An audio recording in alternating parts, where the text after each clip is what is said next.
अबू मूसा island पर कब्जा क्यों चाहते हैं ट्रंप?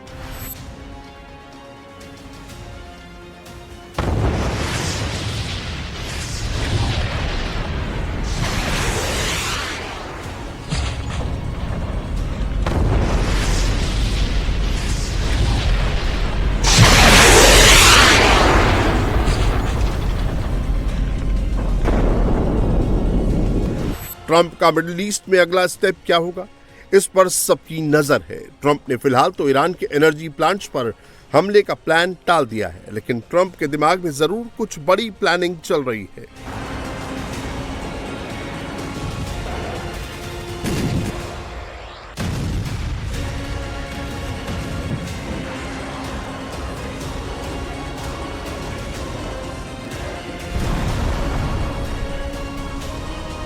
ट्रंप की सेना अब खार्ग और अबू मूसा आइलैंड पर हमले का प्लान बना रही है।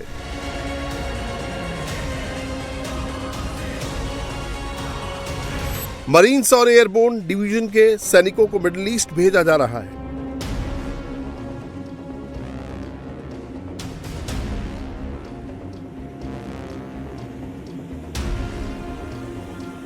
लेकिन सवाल है कि आखिर अमेरिका के निशाने पर खार्ग आइलैंड क्यों है?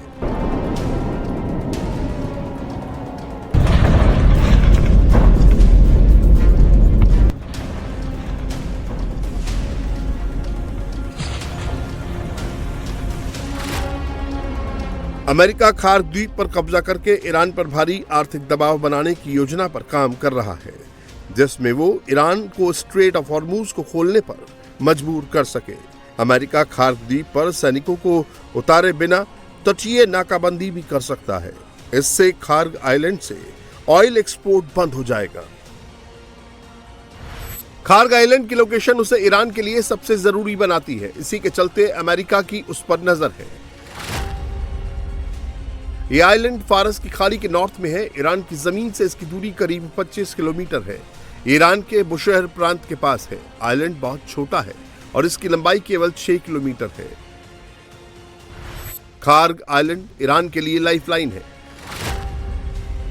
ईरान का करीब 90% तेल इसी आइलैंड से एक्सपोर्ट होता है, जहां हर दिन 70 लाख बैरल तेल लोड करने की क्षमता है। अमेरिका के प्रतिबंधों के बावजूद 2024 में एनर्जी एक्सपोर्ट से ईरान ने 78 अरब डॉलर की कमाई की। इन्हीं पैसों से ईरान की सेना का खर्च निकलता है। लेकिन ट्रंप की सेना के लिए खार्ग पर कब्जा करना इतना आसान नहीं होगा। अमेरिकी सेना के हमले के खतरे को देखते हुए ईरान ने खार्ग आइलैंड को किले में तब्दील कर दिया है। ईरान ने मिसाइलों की तैनाती से लेकर बारूदी सुरंगें तक बिछा दी हैं। ईरानी सेना और IRGC ने अमेरिकी सैनिकों पर बैलिस्टिक मिसाइलों, ड्रोन्स, रॉकेट लॉन्चर और मानव रहित आत्मघाती बोट्स से ताबड़तोड़ हमला करने की तैयारी कर ली है। 13 मार्च को अमेरिका ने खार्ग आइलैंड को निशाना बनाया था। अमेरिका ने एयर स्ट्राइक करके 90 से अधिक सैन्य ठिकानों को नष्ट कर दिया था, लेकिन इस दौरान तेल के बुनियादी ढांचे को छोड़ दिया था। ईरान को पता है कि अमेरिका खार्ग आइलैंड पर जरूर हमला करेगा, जिसे लेकर ईरान ने नई धमकी दी है। ईरान ने चेतावनी दी है कि अगर अमेरिका या इजराइल की तरफ से खार्ग पर हमला होता है तो वो हॉर्मुज के अलावा यमन के पास स्थित बाब अल मंडेब स्ट्रेट को भी ब्लॉक कर देगा। इसे गेट ऑफ टीयर्स भी कहा जाता है। यहां से दुनिया का 12% कच्चा तेल रोजाना गुजरता है। ईरान इसके लिए यमन में अपने समर्थित हूती विद्रोहियों का इस्तेमाल कर सकता है। हूती विद्रोहियों ने पहले भी इस संघर्ष में ईरान की मदद करने की कसम खाई है और वो ईरान द्वारा सप्लाई किए गए ड्रोन्स और मिसाइलों का इस्तेमाल करके इस रास्ते से गुजरने वाले जहाजों को निशाना बनाते रहे हैं।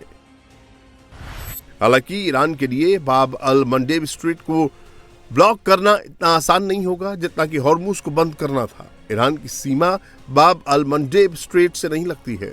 यह हॉर्मुज से लगभग 1200 मील दूर अफ्रीकी क्षेत्र में आने वाले यमन और जिबूती के बीच स्थित है। इसीलिए ईरानी सेना के लिए वहां जाकर नाकाबंदी करना भी काफी मुश्किल है।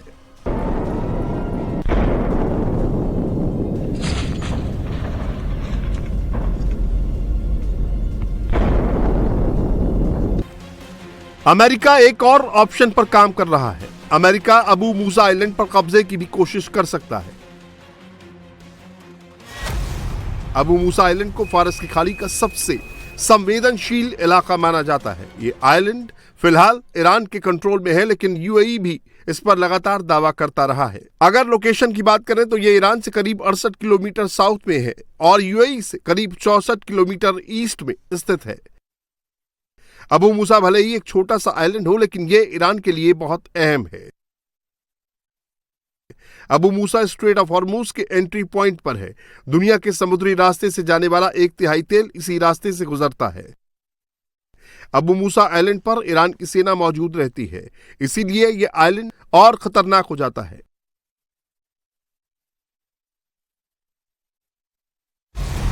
यहां ईरान की सैन्य प्रैक्टिस चलती रहती है। आइलैंड पर ईरान का 3 मिसाइल सिस्टम, रडार और नेवल पेट्रोल तैनात रहते हैं। अमेरिका मिडिल ईस्ट में अपने सैनिकों की तैनाती बढ़ा रहा है।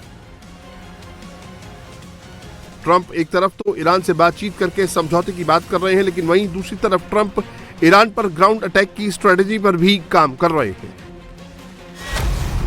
अमेरिकी रक्षा विभाग मिडिल ईस्ट में 10,000 अतिरिक्त जमीनी सैनिक भेजने पर विचार कर रहा है।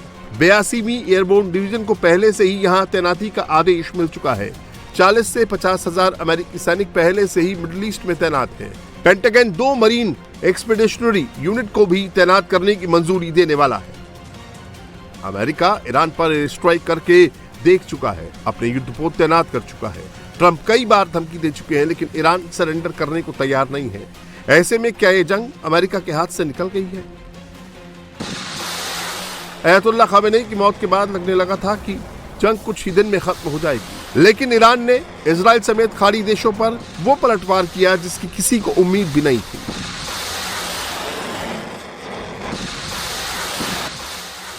अब अगर ट्रंप खार्ग और अबू मूसा आइलैंड पर कब्जे की कोशिश करते हैं तो ईरान चुप नहीं बैठेगा। ग्राउंड की लड़ाई हुई तो अमेरिका के 10,000 सैनिकों का मुकाबला करने के लिए ईरान के 10 लाख लड़ाके तैयार बैठे हैं।